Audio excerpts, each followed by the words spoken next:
అలాగే అఖిల్ది తన first cinema తర్వాత అఫ్కోర్స్ నాకన్నా తను బాగా షాక్ అయిపోయాడు, పాపం ఇదయ్యాడు. బట్ మంచిది, చిన్న వయసులో పెద్ద దెబ్బ తగిలింది. అండ్ అటువంటి దెబ్బ తగిలినప్పుడు డెఫినెట్గా మంచి ఫౌండేషన్ వస్తుంది. అండ్ ధైర్యం, కాన్ఫిడెన్స్ అవన్నీ అది తట్టుకుని బయటపడితే చాలా వస్తాయి.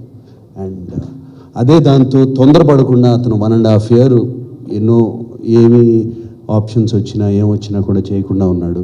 నేను కూడా తొందరపడద్దు అనుకున్నాను. ఈ సినిమా కథ రేపు అనుకుని విక్రమ్ కుమార్ మనం చేసిన విక్రమ్ కుమార్తో చేస్తున్నాం. And Vikram Kumar is one of my favourite directors.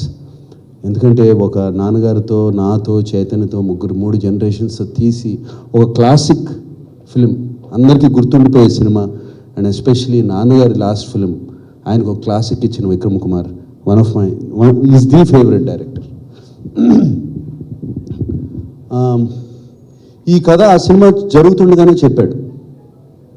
And ఈ లవ్ స్టోరీ అండ్ బాగా నచ్చింది అప్పుడే నాకు. ఇది అఖిల్కి చేస్తే బాగుంటుంది అనుకున్నాను. మనం రిలీజ్ అయింది, పెద్ద హిట్ అయింది, పారిపోయాడు విక్రమ్ కుమార్ నా దగ్గర నుంచి. మళ్ళీ దొరకలే, నేను బిఫోర్ అడ్వాన్స్ ఇచ్చే లోపలే వెళ్ళిపోయాడు, పట్టుకుపోయారు. సో ఫైనల్గా లక్కీగా ఇప్పుడు మళ్ళీ నేను అనుకున్నది ఇప్పుడు సెట్ అయింది, అఖిల్తో చేస్తే బాగుంటుందని. అండ్ నిన్నే పెళ్లి చేసుకున్నాడు. అతనికి ఒక 2 వారాలు 3 వారాలు టైం ఇస్తాను. దాని తర్వాత తెచ్చి ఇక్కడ కూర్చోబెట్టి ప్రాబబ్లీ నవంబర్ కథ ఆల్మోస్ట్ రెడీగా ఉంది. నవంబర్లో స్టార్ట్ చేద్దామని. అండ్ లైఫ్లో చాలా మందిని కలుస్తుంటాం, ఎప్పుడో ఎక్కడో ఎవరో ఒకరు కనెక్ట్ అవుతారు. కానీ నా దరిద్రానికి 2 కనెక్ట్ అయ్యారు.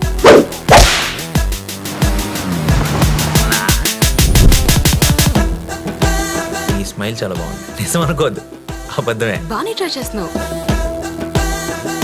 I love you. జోక్ చేయకు. ఏంటి, నన్ను ఫాలో అవుతున్నావా? నువ్వే స్కూటీ పాడైపోయిందని అబద్ధం చెప్పి నన్ను ఫాలో అవుతున్నావేమో అని నా